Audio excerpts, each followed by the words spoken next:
berjumpa kembali dalam video pembelajaran materi kelas 11 biologi, yaitu masih membahas tentang sistem gerak.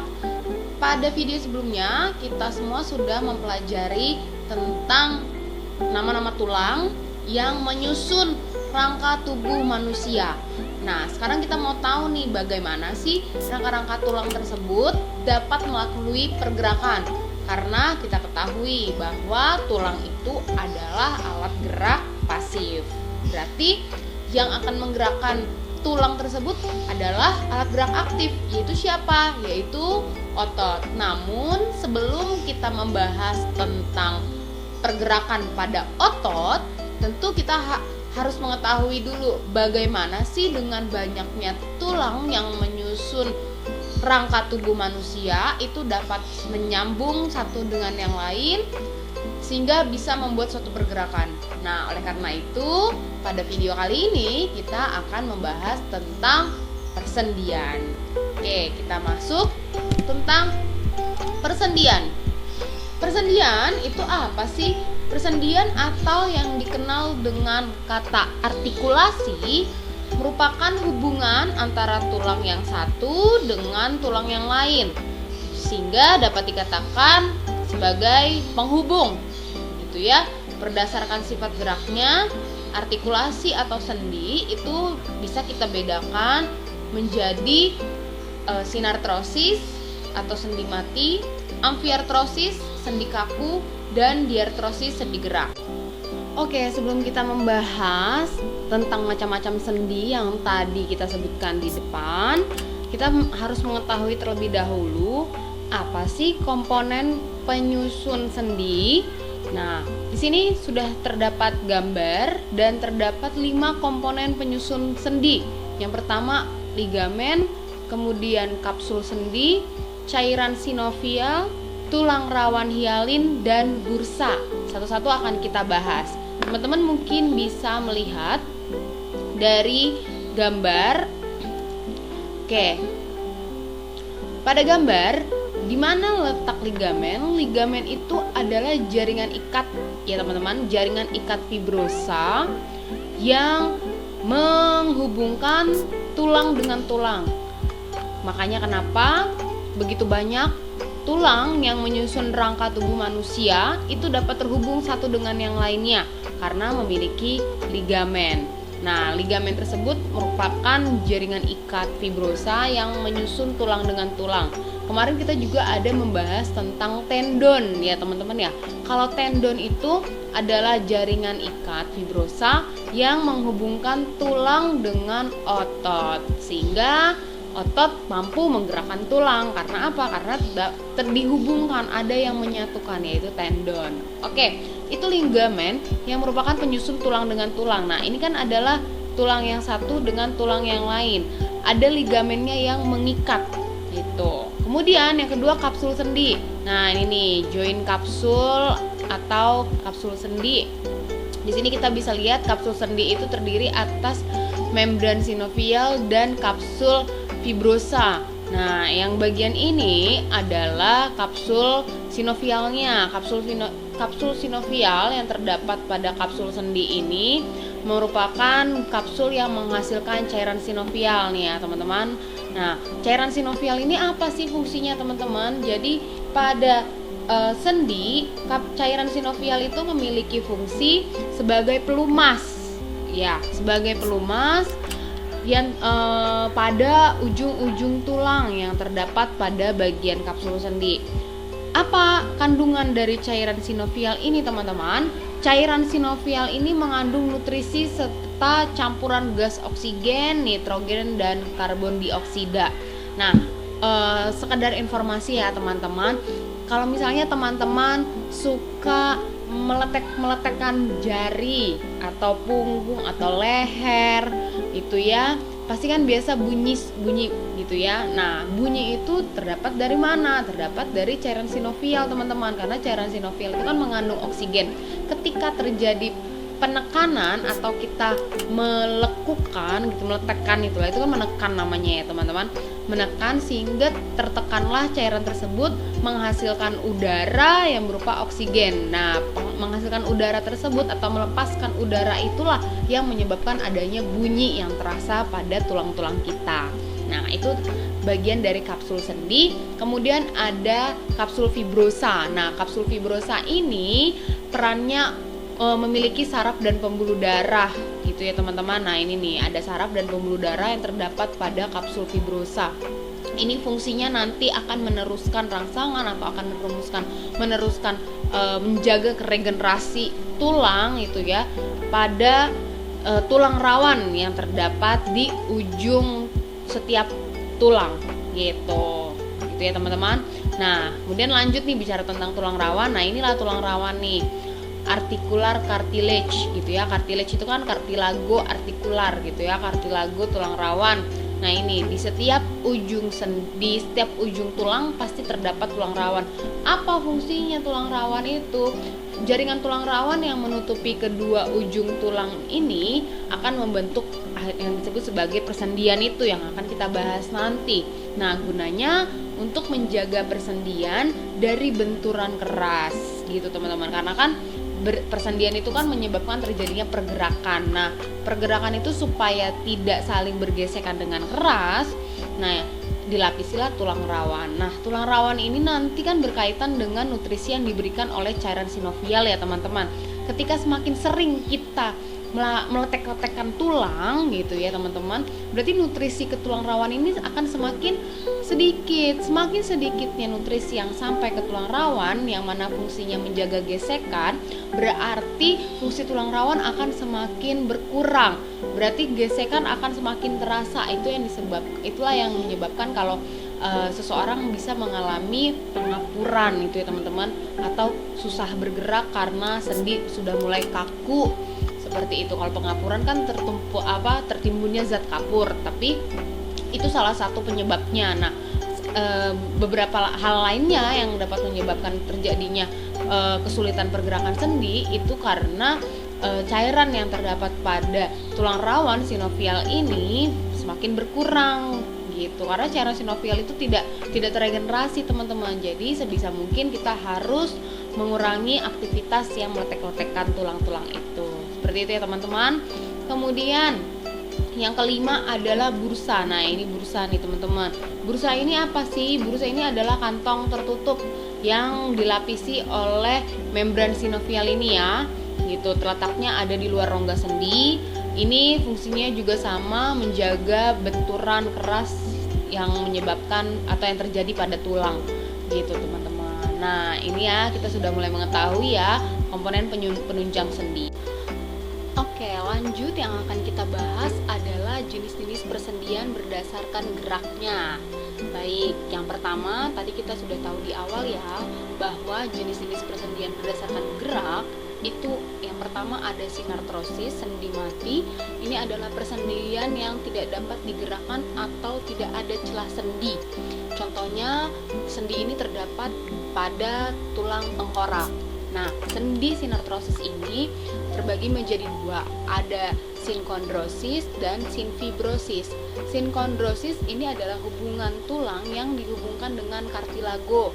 Terdapat di mana? Terdapat pada hubungan antar tulang belakang. Kita ketahui ya kemarin ketika membahas tulang belakang itu tersusun atas berbagai macam tulang ya kan. Nah, disambungkan oleh apa? Disambungkan oleh sendi, yaitu sinartrosis bagian sinkondrosis.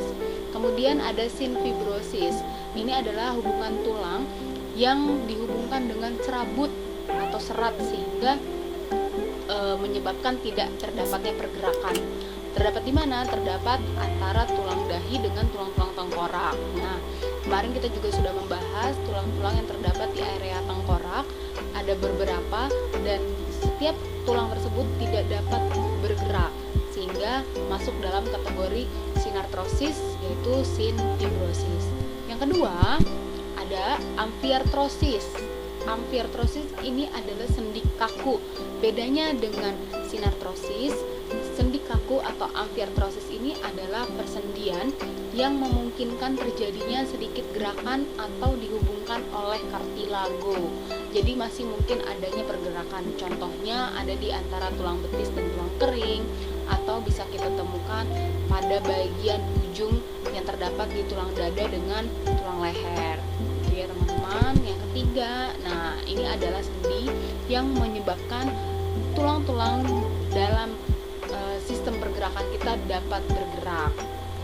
Ini disebut sebagai sendi gerak atau diartrosis. Ini persendian yang memungkinkan gerakan tulang secara leluasa. Nah, ada beberapa gerak yang disebabkan oleh sendi ini. Yang pertama ada sendi engsel. Dari namanya aja sendi engsel. Berarti kita tahu sendi engsel dengan gambar seperti ini memungkinkan gerakan ke satu arah, ya. Ada di mana? Terletak di antara tulang siku dan lutut, ya. Berarti ada di antara tulang lengan atas, humerus, juga kepada tulang lengan bawah, radius ulna, begitu. Dan ada terdapat di lutut. Itu sendi engsel. Kedua ada sendi pelana. Sendi pelana ini memungkinkan gerakan kedua arah. Kalau tadi sendi engsel ke satu arah, kalau sendi pelana gerakan kedua arah. Contohnya apa? Contohnya persendian yang terdapat di antara tulang ibu jari dan tulang telapak tangan. Oke, teman-teman mungkin bisa sambil memperagakan dengan ibu jari tersebut gerakannya memungkinkan kemana aja. Nah, itu berarti namanya gerakan dipengaruhi oleh sendi pelana. Yang ketiga ada sendi putar. Sendi putar ini memungkinkan gerakan memutar. Ada di mana berarti? Ya, kita bisa lihat contohnya ada di persendian antara tengkorak dengan tulang atlas, ya. Berarti tulang kepala kita bisa memutar, tulang hasta dengan tulang pengumpil dan juga tulang bahu itu bisa memungkinkan adanya perputaran. Yang keempat, sendi peluru. Nah, sendi peluru ini adalah yang memungkinkan gerakan ke segala arah. Contohnya ada pada tulang lengan atas, juga gelang bahu. Nah, ini ya, sendi peluru. Kemudian yang kelima ada sendi geser atau sendi luncur. Ini adalah sendi yang memungkinkan pergerakan bergeser. Contohnya persendian antara pergelangan tangan, pergelangan kaki, selangkah dengan belikat. Dan yang kelima ada sendi kondyloid atau elipsoid. Ini memungkinkan gerakan ke kiri, ke kanan, ke depan, atau ke belakang. Persendiannya terdapat di antara pengumpil dengan pergelangan tangan. Oke, baik. Nah, anak-anak, dari penjelasan ini kita akan masuk ke penjelasan tentang bagaimana tulang-tulang ini dapat bergerak karena dipengaruhi oleh alat gerak aktif yaitu otot. Kita masuk ke materi otot. Oke, sekarang kita masuk kembali dalam membahas tentang sistem gerak, yaitu sistem gerak aktif yang terdapat atau dimiliki oleh otot.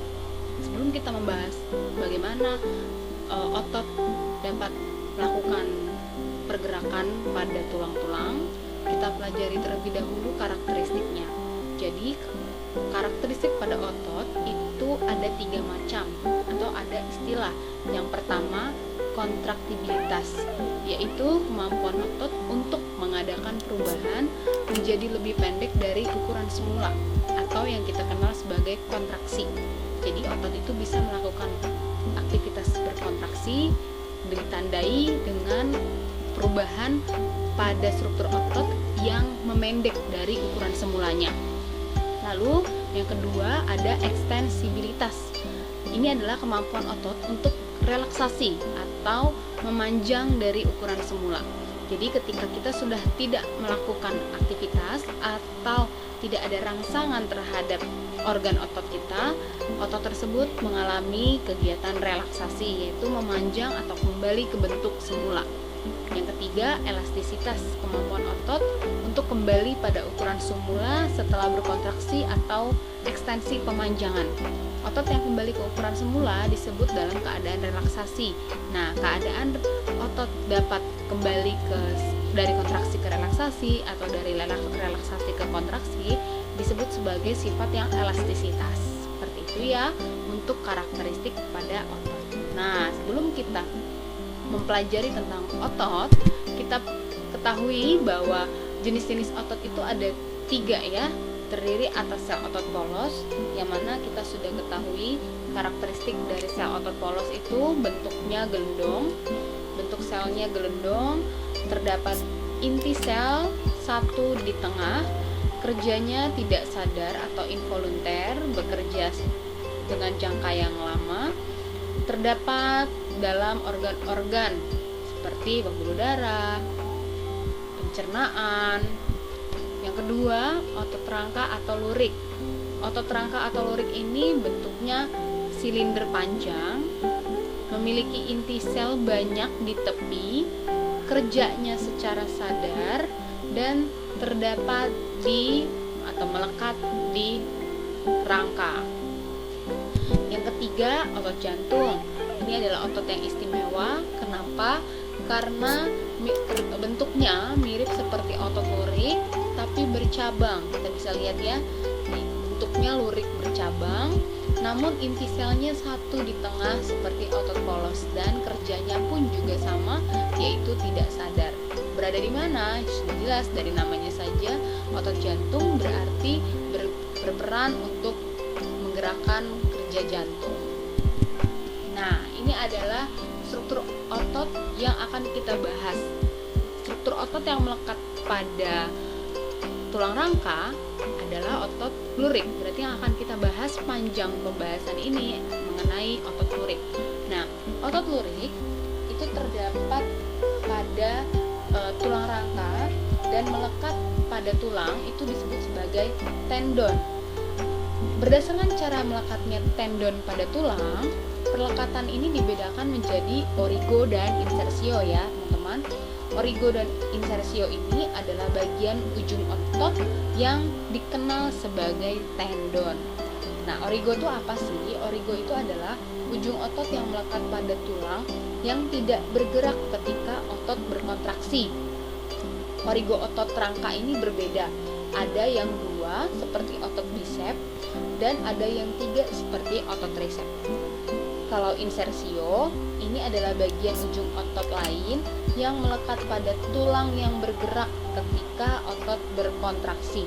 Jadi, saat otot berkontraksi dan melakukan pergerakan, yang bergerak itu adalah tendon bagian insersio.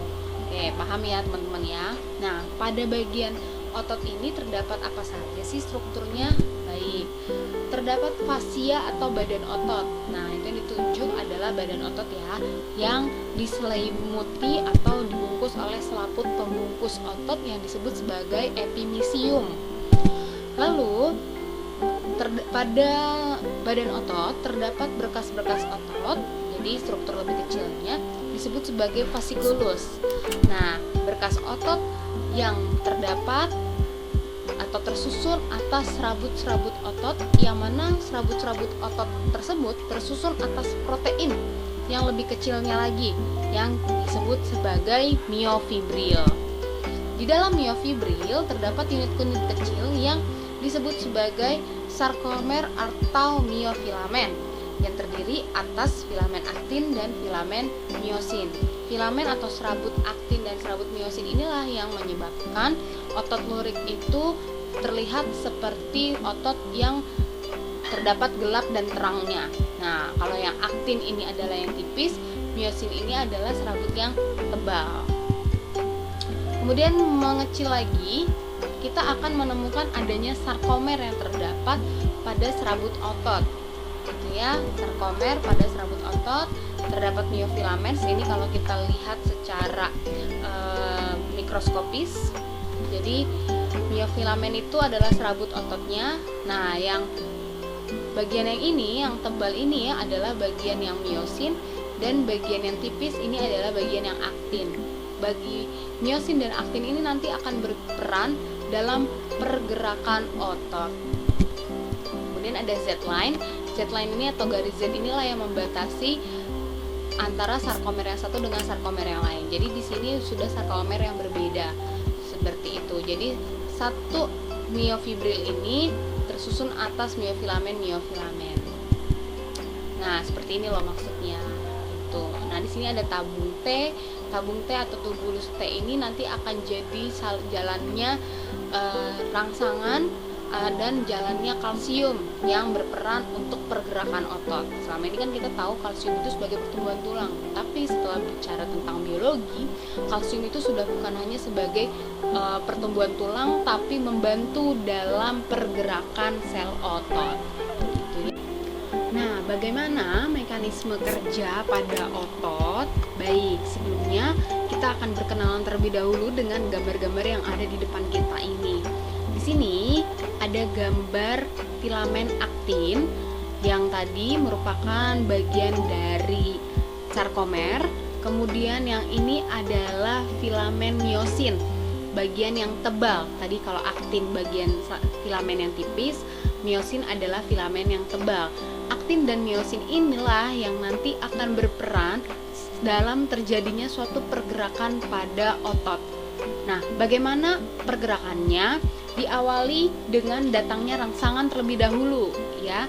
Karena segala suatu pergerakan bisa terjadi karena adanya rangsangan. Nah, rangsangan tersebut akan masuk ke dalam aktin dalam bentuk suatu sel otot atau protein otot yang dikenal dengan istilah asetilkolin. Nah, asetilkolin ini merupakan bagian dari neurotransmitter, yaitu sejenis zat kimia yang dapat menanggapi rangsangan pada saraf dan memindahkan rangsangan tersebut dari saraf yang satu ke saraf berikutnya atau ke organ. Dalam hal ini kita membicarakan organ otot, seperti itu. Jadi ketika asetilkolin datang masuk ke dalam sarkolema otot, asetilkolin ini akan merangsang terlepasnya kalsium yang terdapat pada retikulum endoplasma yang ada di otot. Nah, kita bisa lihat yang warna ungu ini adalah ion kalsium, ya. Di sini ada kata kuncinya. Yang warna ungu bulat adalah ion kalsium. Nah, bagaimana caranya? Bagaimana ceritanya tadi ion kalsium ini bisa menempel pada filamen aktin ini? Karena adanya rangsangan dalam bentuk asetilkolin, ya. Ketika asetilkolin menempel pada rangsangan atau reseptor di otot, menyebabkan ion kalsium ini keluar gitu, ya, tersekresi dari retikulum sarkoplasmanya, seperti itu. Kemudian ion kalsium ini tidak menempel sembarangan tempat saja, tapi ion kalsium ini menempel pada bagian aktin, yaitu bagian troponin.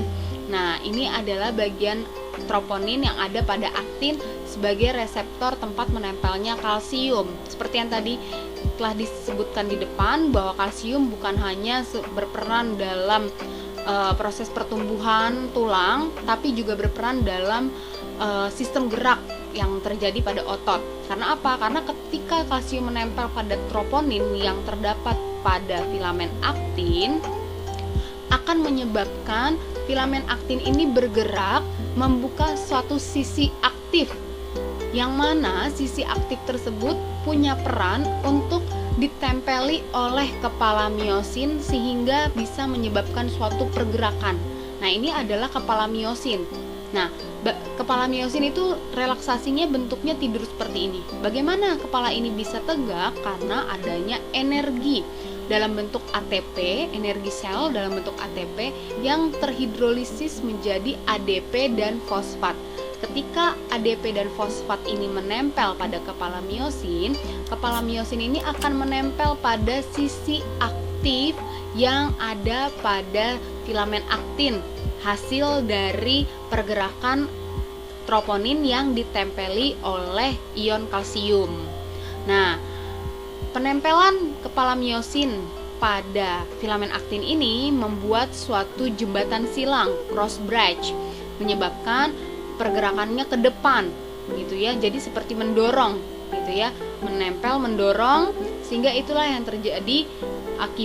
Akibatnya apa? Akibatnya sel otot tadi akan mengalami kontraksi, seperti itu, ya. Kemudian ketika kontraksi sudah selesai, otomatis sel otot ini akan kembali ke bentuk relaksasi. Bagaimana caranya? Ketika ADP dilepas, dan kembali dalam bentuk ATP. Lalu ion kalsium pun juga pasti akan terlepas atau habis gitu. Nah, ini adalah fase relaksasinya.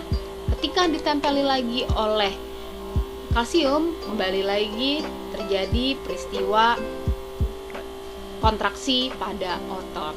Nah, sampai di sini bisa dipahami ya.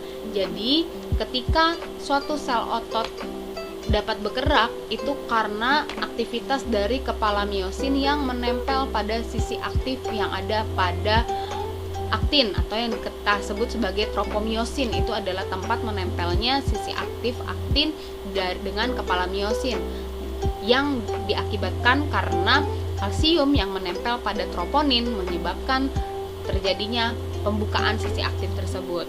Nah, bagaimana kepala miosin ini bisa menempel? Karena adanya energi ATP yang terhidrolisis menjadi ADP dan fosfat. Bergeraknya maju menyebabkan kontraksi yang ditandai dengan memendeknya sel otot. Memendeknya sel otot, kalau kita bicara tentang sarkomer yang di depan, bicara tentang sarkomer yang di depan ini ditandai dengan garis Z ini pasti akan memendek, merapat ke dalam. Zona H-nya pun juga yang tadinya jaraknya segini pasti juga akan memendek ke depan. Seperti itu. Ini mengenai mekanisme kerja otot. Harapannya bisa dipahami. Selanjutnya ada sifat-sifat kerja otot ya. Sifat-sifat kerja otot itu ada antagonis dan ada sinergis. Sinergis ini adalah otot yang kontraksinya geraknya searah. Contohnya pronator teres dan pronator quadratus. Ini adalah otot-otot tulang rusuk saat bernafas. Jadi ketika kita bernafas, ketika kita menghirup nafas, otot-otot tulang rusuk ini pasti akan terangkat. Nah, itu namanya kontraksi gerak searah. Nah, bagaimana dengan sifat secara antagonis yang ada pada otot? Nah, ini ada 4 macam istilah yang wajib kalian kuasai juga. Yang pertama ada ekstensor, yaitu gerak otot meluruskan, dan fleksor, gerak otot membengkokkan. Ya, jadi lawannya. Kalau ekstensor berarti lawannya fleksor. Contohnya ada di mana? Contohnya otot tricep dan bicep. Otot tricep dan bicep berarti meluruskan.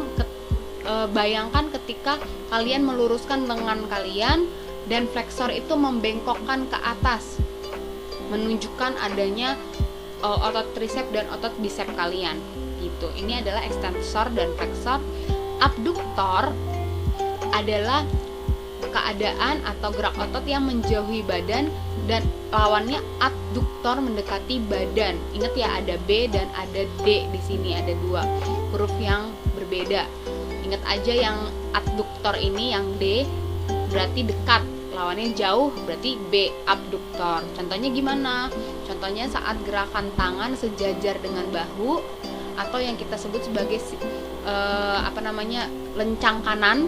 Gitu ya, bayangkan kalian sedang lencang kanan dan yang adduktor itu yang mendekati badan itu sikap sempurna ketika sedang baris berbaris, sikap sempurna, tangan itu sejajar atau dekat dengan kaki kalian gitu ya. Nah, itu gerakan abduktor dan adduktor. Lalu ada gerakan depresor ke bawah dan elevator ke atas. Depresor itu ke bawah, seperti gerak menunduk ya, ke bawah menunduk. Elevator itu mendongak atau mendangak gitu ya, elevator ke atas. Lalu yang keempat supinator menengadah dan pronator menelungkup. Ini gerakan telapak tangan. Supinator menengadah, tahu ya, menengadah itu meminta, gerakan tangan meminta ya, silakan kalian contohkan. Pronator itu menelungkup, itu yang bagian punggung tangan yang di atas gitu. Ini adalah supinator dan pronator. Nah, inilah sifat-sifat kerja otot yang ada pada yang bergerak dalam anggota gerak tubuh kita. Oke, selanjutnya yang akan kita bahas adalah kelainan-kelainan yang ada pada sistem gerak. Oke, lanjut yang akan kita bahas ini adalah kelainan dan gangguan atau penyakit yang terdapat pada tulang dan sendi serta otot ya. Bisa kita lihat di sini ada beberapa macam kelainan atau penyakit pada tulang. Ada fisura, retak tulang, fraktura, patah tulang, osteoporosis, rakitis, lordosis, kifosis, skoliosis, terpilir, artritis, atau parahnya bisa sampai ke penyakit kanker tulang gitu ya. Nah, ini ada gambar tadi tentang fisura dan fraktura, retak dan patah tulang. Nah, kalau untuk penyakit retak tulang mungkin bisa diobati atau pengobatannya dengan digips atau dengan dikasih pen begitu ya, dengan harapan ketika retaknya itu ketika digips jadi tidak bergerak ke sana kemari, sehingga ketika jaringannya terregenerasi bisa menjadi sempurna kembali. Nah, bagaimana dengan yang fraktura atau yang patah tulang? Contoh yang seperti ini nih, misalnya yang patah tulang seperti ini, apakah diganti dengan tulang yang lain? Tidak, bisa diganti, seperti misalnya patahannya retak gitu ya, atau sudah tidak ada, diambil dari bagian tulang yang mirip sifatnya, atau tinggal disambung dengan, kita bisa bilang ada besi yang nanti akan menyambungkan tulang yang satu yang patah dengan tulang yang lainnya. Kemudian pastikan tulang ini akan terus mengalami regenerasi. Nah, ketika sudah terbentuk jaringan ikat yang baru mengikat dua jaringan tulang yang patah ini, besi tersebut dilepaskan. Itu. Kemudian ini osteoporosis, ini adalah rakitis. Kemudian lordosis, ini bagian leher dan panggul membengkok ke depan atau terlalu membusungkan gitu ya. Nah, yuk mulai dari sekarang, kalian ini kan masih dalam tahap pertumbuhan. Jadi silakan duduk dengan posisi yang benar supaya tidak terjadi kelainan-kelainan pada tulang belakang kalian khususnya gitu ya. Ini lordosis. Kemudian kifosis nih, membungkuk. Jadi kalau misalnya kalian biasa meletakkan gadget kalian, laptop kalian atau buku kalian jaraknya jauh dari mata sehingga menyebabkan membungkuk, hati-hati, kalian tulang belakang kalian bisa terjangkit penyakit atau kelainan kifosis seperti ini ya. Silakan duduk dengan posisi yang sempurna, tegak sesuai dengan normalnya. Atau skoliosis nih, tulang belakang kalian akan membengkok ke kanan ke kiri seperti huruf S ini. Nah, bagaimana nih caranya? Ini pasti harus dipasang pen untuk meluruskan tulang belakang ini. Jadi nanti seperti pennya itu fungsinya untuk menarik tulang belakang ini supaya lurus kembali. Pasti tentunya bukan suatu hal yang enak, bukan suatu hal yang nyaman kan ketika ada pen di dalam tubuh kita. Nah, ini ada gangguan-gangguan otot, ada kejang otot, stiff, tetanus, gitu ya, hernia, hipertrofi, macam-macam gangguan pada otot. Sederhananya, misalnya kalian melakukan aktivitas yang jarang kalian lakukan sebelumnya, misalnya karena kegiatan pembelajaran di rumah menyebabkan kalian jarang bergerak, akhirnya kalian memutuskan aku mau olahraga, main sepeda, akhirnya kalian main sepeda jaraknya jauh gitu ya, otomatis kalian akan mengalami kaki kalian kan kram. Itu kenapa? Karena ketika energi kalian yang harusnya menghasilkan oksigen itu pasti akan terhambat pembentukan oksigennya karena aktivitas pada otot yang sangat ekstrim. Bisa dibilang itu adalah kegiatan yang ekstrim. Kenapa? Karena jarang kalian lakukan, kemudian dilakukan dengan intensitas tinggi, sehingga terjadilah bukan pembentukan oksigen tapi penumpukan asam laktat yang mana menyebabkan terjadinya pegal-pegal pada jaringan otot kalian gitu. Nah, oke, sampai disinilah pembelajaran kita tentang sistem gerak. Untuk pertanyaan silakan boleh dituliskan di kolom komentar ya. Terima kasih, selamat melanjutkan aktivitas.